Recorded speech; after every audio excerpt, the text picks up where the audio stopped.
The signal came at 3:42 in the morning. Dr. Henry Clark had been dozing at his desk when the alarm jolted him awake. He blinked at the monitor, certain he was still dreaming. The pattern was unlike anything NASA had ever recorded, a clear, rhythmic pulse coming from somewhere beyond Jupiter. "Someone called Director Allen," he said, his voice barely above a whisper. Within hours, the quiet NASA Deep Space Monitoring Station transformed into a hub of frantic activity. Government officials in dark suits filled the hallways. Military personnel established security perimeters. And Dr. Clark found himself explaining the signal to increasingly important people. "It's definitely artificial," he said, pointing to the pattern on his screen. "And based on our analysis, it's aimed directly at Earth." Director Allen nodded gravely. "And you're certain you can decode it?" "Given time, yes. The mathematical sequence suggests a communication primer, like they're teaching us their language." 3 days later, Dr. Clark hadn't left the facility. He'd barely slept. But his eyes were wide with excitement as he stood before the hastily assembled group of world leaders who had gathered at the United Nations. "The message is from something called the Galactic Council," he explained. "They say they've been watching us for decades, and now they've decided we're ready for what they call introduction." The room erupted with questions. Dr. Clark raised his hands. "They're sending representatives. They'll be here in 2 weeks. 14 days wasn't much time for humanity to prepare for its first alien encounter." News of the message leaked almost immediately, sending waves of both panic and excitement across the globe. Religious leaders issued statements about brotherhood among all God's creatures. Military forces went on high alert. The stock market crashed, then soared to record heights as people speculated about new technologies. Captain Lisa Wright watched it all unfold from the bridge of the UEF Defender, Earth's most advanced spacecraft. It had been designed for deep space exploration, not first contact, but it was the best humanity had. "Status report," she said, her eyes fixed on the main view screen. "All systems normal, Captain," her first officer, Sam Bell, replied. "Though I'm not sure what good our weapons will do if they turn out to be hostile," Wright nodded. "Let's hope we don't have to find out." The alien ship appeared with no warning. One moment space was empty, the next a vessel hung in Earth orbit. It was massive, at least 20 times the size of the Defender, and shaped like a smooth, elongated diamond. Its surface shimmered with a faint blue glow. "They're hailing us," Bell said. The face that appeared on the screen wasn't what Wright had expected. The alien looked almost human, with 2 eyes, a nose-like structure, and a mouth. But its skin was a pale lavender, and its eyes were completely black. "I am Ambassador Zextral of the Viridian Empire, representative of the Galactic Council," it said in perfect English. "We come in peace and friendship." The next few days were a blur of diplomatic meetings. The Council delegation, composed of 6 different alien species, met with Earth's leaders at a specially prepared facility in Geneva. Dr. Clark attended as a scientific advisor, while Captain Wright represented Earth's space forces. "The Galactic Council oversees more than 200 spacefaring civilizations," Zextral explained during one session. "We maintain peace, regulate trade, and protect developing species until they're ready to join us." "And you believe we're ready now?" asked the Secretary General of the UN. Zextral made a gesture that seemed like a shrug. "You've achieved sufficient technological development. Your social progress is adequate. There are conditions, of course. Those conditions became clearer as the talks continued. Earth would receive access to some technologies, trade routes, and cultural exchanges. In return, humanity would need to reduce its military capabilities and provide certain resources that were apparently rare in the galaxy during a break-in. The negotiations. Wright approached Dr. Clark. "Does any of this seem off to you?" she asked quietly. Clark frowned. "What do you mean?" "They're offering us scraps while asking for significant concessions. And have you noticed how they dismiss our questions about threats?" As if on cue, Zextral approached them. The warrior," he said, nodding to Wright. Your species puts too much emphasis on military strength. It's quite unnecessary in council space. With respect, Ambassador, every society needs defense. Right replied. Zextral made a sound that might have been laughter. Humans fear war, Captain Wright. We've observed this throughout your history. You build weapons because you're afraid, not because you embrace conflict. This makes you ideal trading partners, but militarily insignificant. Wright's face remained neutral, but Clark saw her jaw tighten. Are there threats we should be concerned about? Clark asked. There is the Craven Collective, Zextral said dismissively. A minor nuisance at the Galactic Rim. But the Council manages such problems, you need not worry. Later that night, Clark worked late in his temporary office, analyzing the original transmission. He'd been going through it bit by bit, making sure they hadn't missed anything. Around midnight, he found something strange, a data packet embedded deep in the signal, not part of the main message. It took him hours to decode it. When he finally did, his blood ran cold.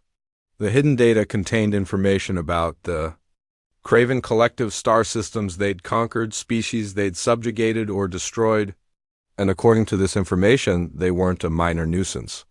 They were a major threat that had been expanding for centuries. Clark reached for his phone to call Captain Wright, then hesitated. The council delegates had brought their own technology. What if they were monitoring communications? He grabbed his coat instead. Some things needed to be discussed face to face. As he left his office, he glanced back at his screen where a star map showed the Craven's steady advance across the galaxy. Their path was clear, and Earth lay directly in their way. Outside, the night sky was filled with stars. Somewhere up there, decisions were being made about humanity's future.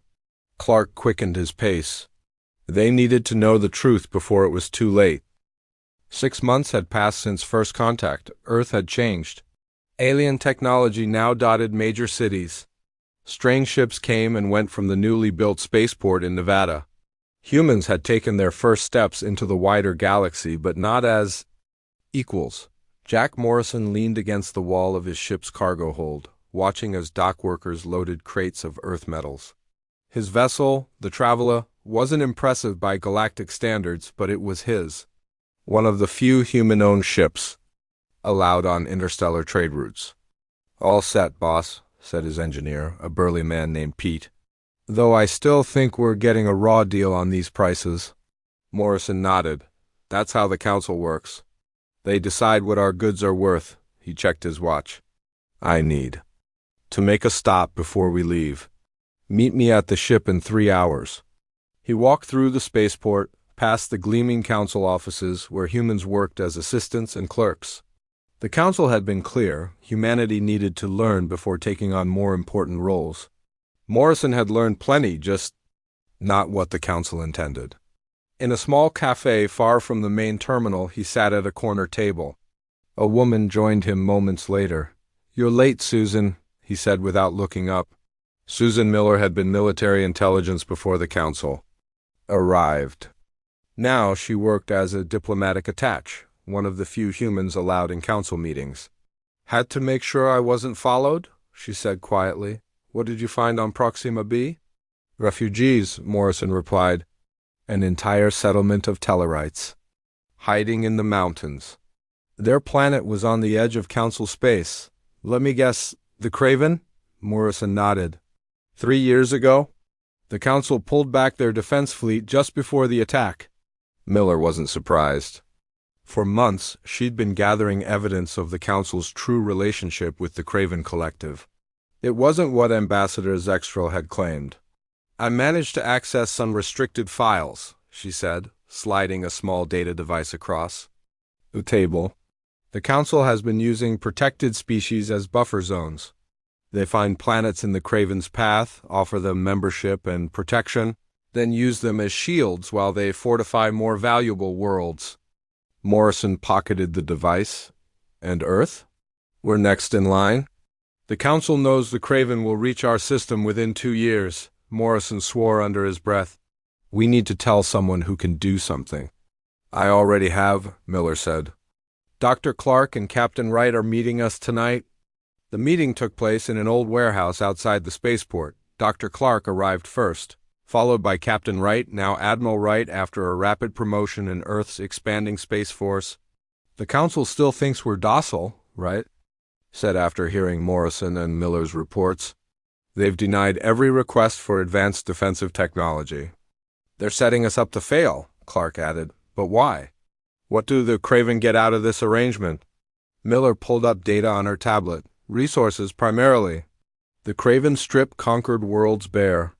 Meanwhile, the Council maintains plausible deniability. They claim they tried to protect these worlds, but the primitive species just couldn't defend themselves properly. And the Council gets a buffer zone without having to fight," Morrison added. Wright paced the room.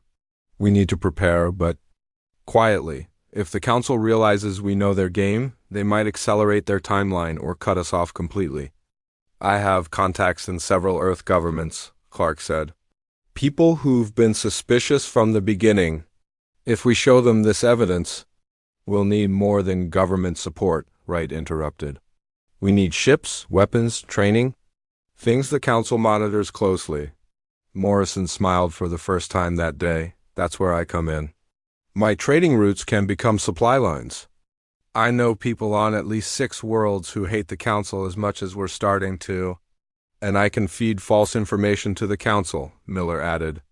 "Make them think we're even more compliant than they believe." They worked through the night, forming a plan. By morning, they had created what they called the Earth Defense Coalition. It wasn't official. It had no government backing yet, but it was a start.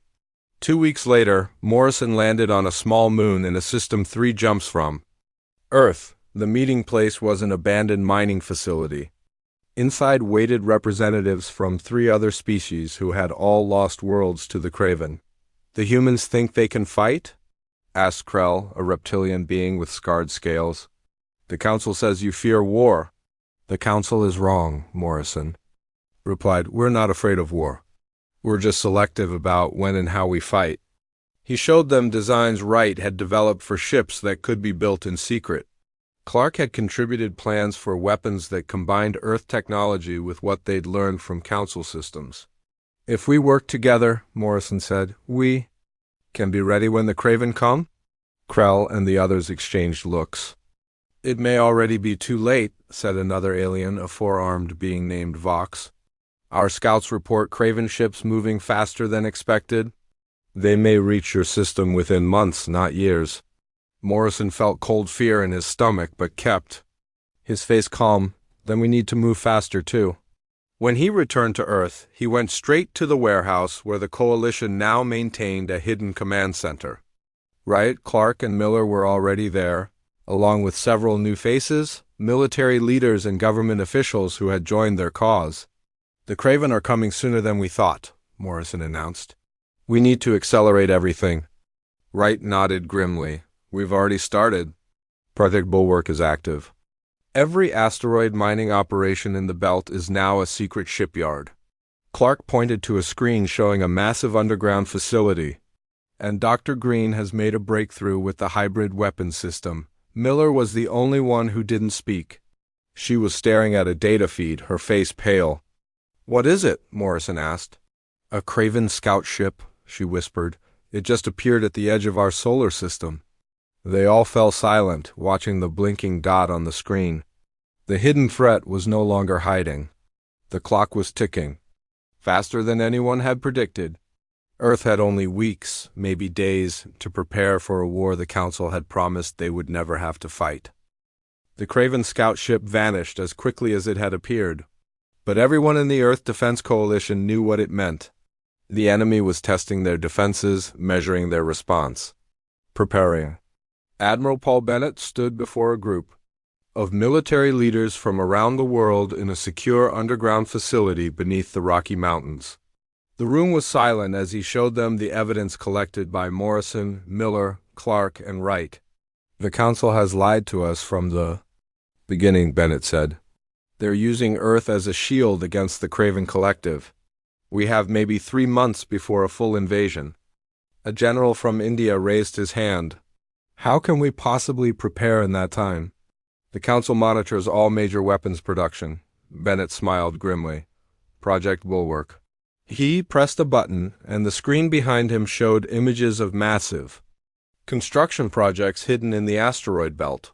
For 6 months, we've been converting mining operations into shipyards. Every ore hauler is being retrofitted with weapon systems. But the technology gap, began another officer. Is being addressed, interrupted Dr. Olivia Green as she stepped forward. She was young for her position, barely 30, but her genius was unquestioned. We've been reverse engineering both Council and recovered Craven tech. What we lack in advancement, we'll make up for with innovation. The meeting lasted for hours. By the end, Operation Thunderclap was born, Earth's secret plan to defend itself without Council knowledge. Every nation committed resources. Every military agreed to unify under the United Earth Defense Force. 2 weeks later, Morrison's ship docked at a hidden facility on the dark side of the moon. The base had been listed as a scientific outpost in official records. In reality, it was now the main training center for UEDF space combat pilots. Morrison found Susan Miller waiting for him at the airlock. "How was your trip?" she asked as they walked through the busy corridors. "Productive," Morrison replied. 3 more species have joined our alliance. The Jexery are sending engineers to help with the shield technology, Miller nodded. We need all the help we can get. The Council representatives are getting suspicious. They've been asking questions about why so many mining ships are off the grid for maintenance. What did you tell them? That humans are inefficient and our equipment breaks down constantly, Miller said with a small smile.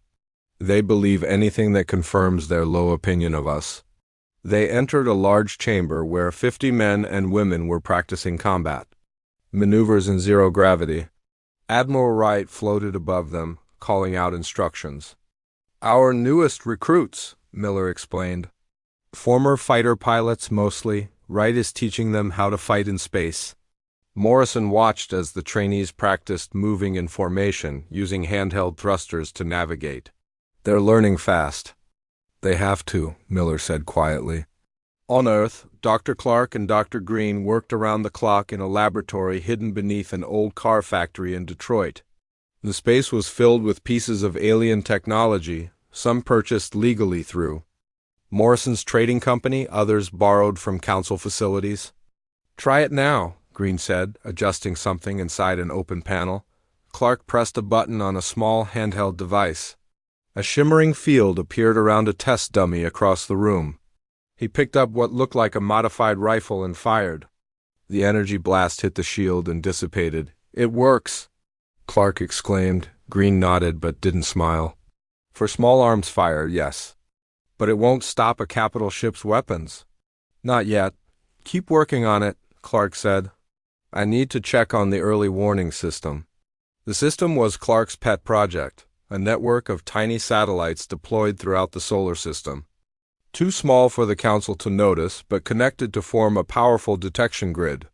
It was this network that had spotted the Craven scout ship. In orbit around Mars, construction of the first true human warships continued in secret. Disguised as habitat modules for a future Mars colony, the vessels were actually destroyers, smaller than Council ships, but faster and more heavily armed than anything humans had built before. Admiral Bennett floated through the nearly completed bridge of the flagship. Unlike Council ships with their sleek, minimalist designs, human vessels were practical, every space used efficiently. Weapon systems were hidden behind retractable panels. From the outside, they looked like civilian craft. How much longer? Bennett asked the chief engineer. 2 weeks for this one, the woman replied. The others will follow at 1-week intervals. We'll have 6 ships ready before the estimated arrival date of the Craven fleet. 6 ships against. How many? The engineer didn't answer. They both knew it wasn't enough. Back on Earth, Ambassador Zextrel met with the United Nations Security Council. The Viridian looked pleased with himself as he outlined new opportunities for humans in the galactic community. We are considering allowing human observers on some of our trading vessels, Zextrel announced magnanimously. It would be a valuable learning experience for your species. Susan Miller sat in the back of the room, recording everything. She noticed how the council representatives always spoke to humans as if addressing children. Their arrogance was a weakness, one that might help Earth survive. After the meeting, Zextrel approached her. "Attach Miller, you seem distracted today." Miller forced a smile. "Just tired, Ambassador. I've been studying council protocols late into the night. I want to serve effectively." "Admirable," Zextrel said. "Though I wonder why your military continues to request defensive technology. Have we not assured you of our protection?" "Old habits," Miller replied smoothly. "Humans worry. It's our nature." "Yes," the ambassador agreed. "Humans fear war. It is why you will make excellent junior members of the council, once you outgrow these anxieties." As Zextrel walked away, Miller's smile faded. If only the council knew the truth. Humans didn't fear war. They feared losing those they loved, their homes, their freedom, and they would fight with everything they had to protect them. That night, the early warning system detected a second Craven ship entering the solar system. This time it didn't leave. Instead, it established orbit around Neptune, just out of range of council monitoring stations, a forward base. The invasion was beginning. The attack came at dawn. 3 Craven warships dropped out of faster-than-light travel near Jupiter and opened fire on the small council outpost orbiting the gas giant.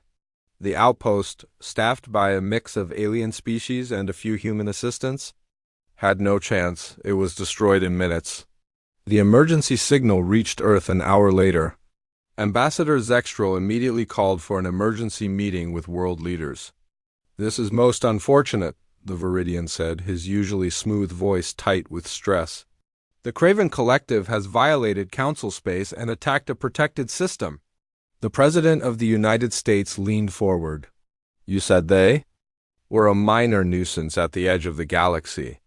Zextrel made a dismissive gesture. "Their boldness is unexpected. The Council will respond, of course. In the meantime, we require Earth's assistance." "What kind of assistance?" asked the Chinese premier. "Resources, raw materials for repairs, and perhaps some of your people to help rebuild the outpost once the area is secure." Admiral Bennett, present as Earth's military representative, spoke. And what about defense? The Craven destroyed your outpost in minutes. What's to stop them from attacking Earth?" "The Council will protect you," Zextrel insisted. "It is our obligation as your sponsors in galactic society." "Where is the Council fleet now?" Bennett asked. The ambassador hesitated. "Currently regrouping. Strategic considerations require careful deployment of our forces." Bennett stood up. "In other words, they're not coming, at least not in time." "Admiral," Zextrel's voice rose. "You overstep?" "No," Bennett cut him off. "You've misled us from the beginning. The Craven aren't a minor nuisance. They're a major threat that the Council uses other species to buffer against. You never intended to protect Earth. You intended to use us as a shield." The room fell silent. Zextrel looked from face to face, finding no support.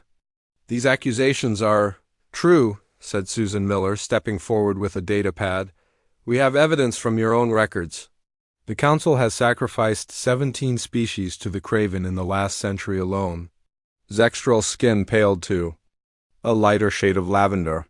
"How did you access? That doesn't matter now," the president said. "What matters is defending Earth. Ambassador, your council has 2 options. Help us fight or get out of our way." "Fight." Zextrel looked genuinely confused. "But you can't. Humans fear war. It's in your psychology. Our studies of your species were wrong," Bennett interrupted again. He pressed a button on his wrist device. The large screen on the wall lit up, showing a live feed from space. A fleet of ships was emerging from behind the moon. Not the sleek, elegant vessels of the Council, but sturdy, functional craft bristling with weapons. The ships of the United Earth Defense Force. "How when did you build these?" Zextrel stammered. "While you were busy underestimating us," Bennett replied. "Humans don't fear war, Ambassador. We prepare for it." Within hours, the UEDF fleet was moving toward Jupiter. 6 destroyers, 15 smaller frigates, and dozens of fighter craft. Captain Lisa Wright commanded the lead destroyer from the bridge of the UEF Defender, now upgraded and battle-ready. "Status report," she ordered as they approached the debris field that had once been the Council outpost. 3 Craven warships holding position on the far side of Jupiter, her tactical officer reported. "They've detected us but haven't moved," Wright nodded. "They're assessing our capabilities. Send the signal to Morrison." Far behind the Craven position, Jack Morrison's trading ship emerged from hiding along with 5 other vessels, all piloted by aliens from species who had joined Earth's secret alliance. Their mission was simple: cut off the Craven retreat. "All ships in position," Morrison reported over the secure channel. "Ready on your mark?" Wright took a deep breath. This would be humanity's first real space battle. The Council had always claimed humans were too afraid of conflict to be effective warriors. It was time to prove them wrong. "All ships, battle formation Delta," she ordered. "Weapons hot. Let's show these Craven what humans can do." The Craven weren't taken by surprise. They had expected some response, but they had expected Council ships, not human ones. Their formation shifted to face the approaching Earth fleet. The Craven commander opened a channel. The face that appeared on Wright's screen was nightmarish gray skin stretched tight over a skull-like face with 4 glowing red eyes. "Primitive vessels," the Craven said in a harsh mechanical voice. "Surrender and your deaths will be quick," Wright smiled coldly. "We have a different suggestion. Leave our system now, or we'll show you why you should fear humans." The Craven's response was predictable, an energy blast from its lead ship that shot toward the Earth fleet. But Wright was ready. The Defender's newly developed shields, based on Dr. Green's hybrid technology, absorbed the blast. "Return. Fire," Wright ordered. "All ships, execute pattern Alpha 3. The Earth fleet moved with unexpected precision. Instead of facing the Craven head-on as Council ships would have done, they split into smaller groups, attacking from multiple angles. The Craven ships were powerful but slow to maneuver. They struggled to track the faster human vessels. On Earth, the battle was broadcast on every screen. In the Geneva headquarters, Ambassador Zextrel watched with undisguised shock as human ships darted around the much larger Craven vessels, landing hit after hit. "This is impossible," he muttered. "They're using tactics we've never seen before." Susan Miller stood beside him. "Guerrilla warfare. Fighting against a superior force by using speed and surprise. Humans have perfected it over thousands of years." The battle raged for hours. 1 Earth frigate was destroyed, then another. But the Craven were taking heavier damage. When Morrison's ships appeared behind them, cutting off their escape route, the tide turned decisively. "Their main ship is disabled," Wright's tactical officer reported. "The other 2 are attempting to retreat." "Block their path," Wright ordered. Morrison over the come. "Don't let them escape." Morrison's ships moved to intercept, forcing the Craven vessels back toward the Earth fleet. Caught in the crossfire, the 2nd Craven ship soon lost power. "The 3rd ship is surrendering," the communications officer announced with surprise. Wright nodded. "Secure it. I want prisoners and any intelligence we can gather." As the Earth fleet secured their victory, a new signal came in. Dr. Clark's early warning system had detected a much larger force of Craven ships entering the solar system. This wasn't just a scouting party. It was the main invasion fleet. And, behind them, finally responding to the crisis, came the Council ships, too late to help with the first battle, but just in time to witness humanity's unexpected strength. The real war was about to begin.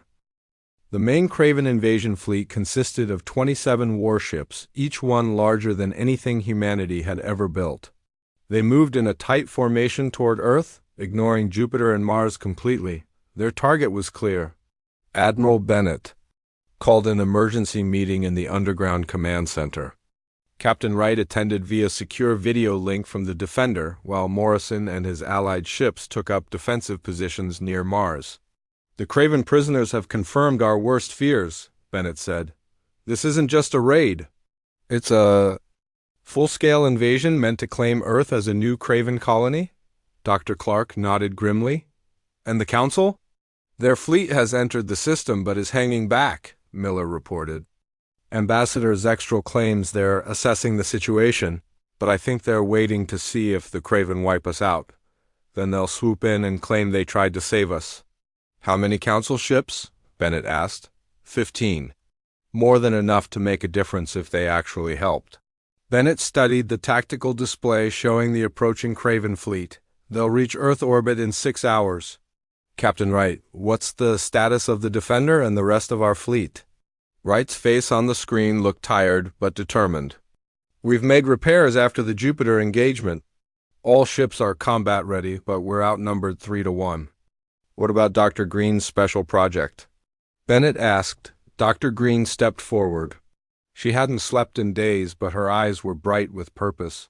The weapon platforms are in position. The Craven won't detect them until they're activated. But we only get one shot. After that, they'll adapt their shields. Then we make it count, Bennett said. He turned to the room full of military leaders and scientists. Operation Thunderclap is now in effect. All civilian personnel are to be moved to the underground shelters. All military assets are to deploy, according to the established plan. As the meeting ended, Miller approached Bennett privately. I have a team ready for the infiltration mission, she said quietly. Bennett hesitated. It's a long shot, Susan. It's necessary, she replied. If we can access their command ship systems, we can disrupt their entire fleet. After a moment, Bennett nodded. Proceed. But be careful.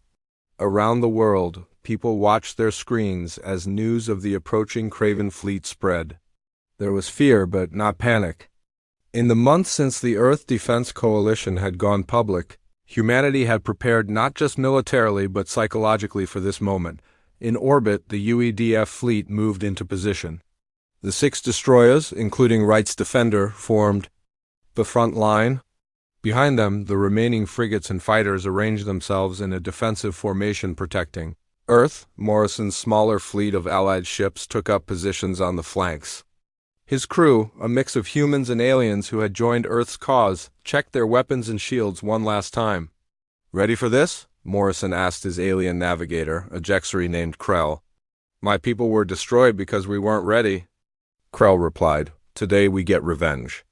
As the Craven fleet came within range of Earth's moon, they suddenly slowed. A transmission came through on all channels. The Craven commander's face appeared on screens throughout the UEDF fleet. Primitive. Humans, the harsh voice said. Your defiance is noted. Your destruction will be remembered as a footnote in Craven history. From the bridge of the Defender, Wright opened a return channel. This is Captain Lisa Wright of Earth. We've studied the records of your previous conquests. You've never faced a species that was prepared for you? Today that changes. The Craven commander made a sound that might have been laughter. Your preparations are insignificant. Your council protectors hide at the edge of your system. You stand alone. We prefer it that way, Wright replied and cut the transmission. The Craven ships accelerated, weapons charging. The largest vessel, their command ship, remained in the center of their formation, protected on all sides. All ships, execute Thunderclap, Wright ordered. The Earth fleet didn't charge forward to meet the Craven head-on. Instead, they split into dozens of smaller groups, creating a confusing pattern of movement. The Craven fired, but hit mostly. Empty space as the Earth ships weaved and dodged with precision. Meanwhile, in a small stealth craft, Susan Miller and her team of Special Forces operatives approached the Craven command ship from below. Their vessel, barely larger than a shuttle, was cloaked with Dr. Green's latest technology. We're in position, Miller reported over a secure channel. Beginning docking procedure. On Earth, Dr. Clark and Dr. Green stood in a control room deep underground. Before them was a bank of screens showing the positions of every ship in orbit. The Craven are in optimal position, Clark said. Weapon platforms ready? Green nodded and pressed a series of commands. Activating now? Around Earth, 50 small satellites that had appeared to be nothing more than debris or monitoring stations suddenly came to life. They aligned themselves and began generating a powerful energy field. In space, the battle was fully engaged. The Earth fleet was taking damage but inflicting it as well? Morrison's ships attacked from the sides, forcing the Craven to divide their attention. Miller's team has boarded the command ship, Bennett reported from Earth.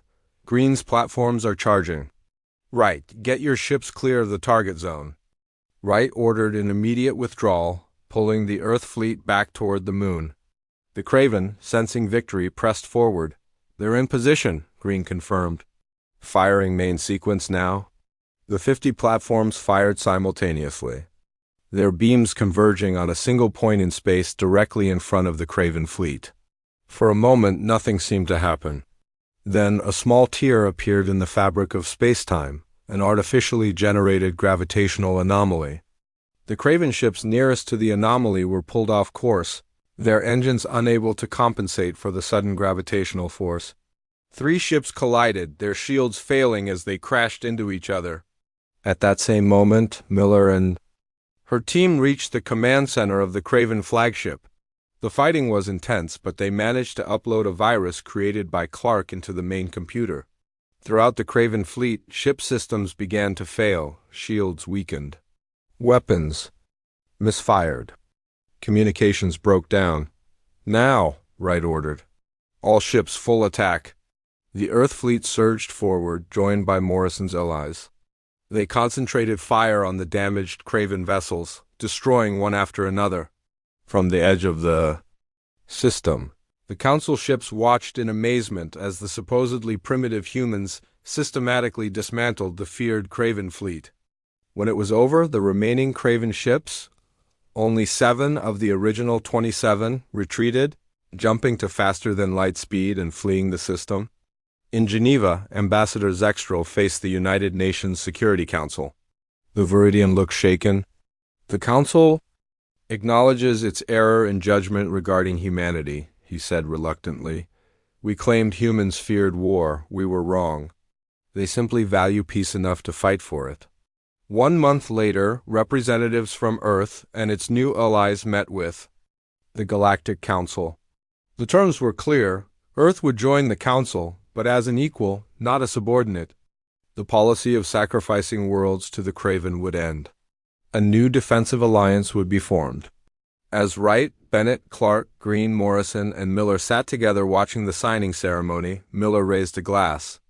To humanity, she said. May the galaxy never underestimate us again? To humanity, they echoed.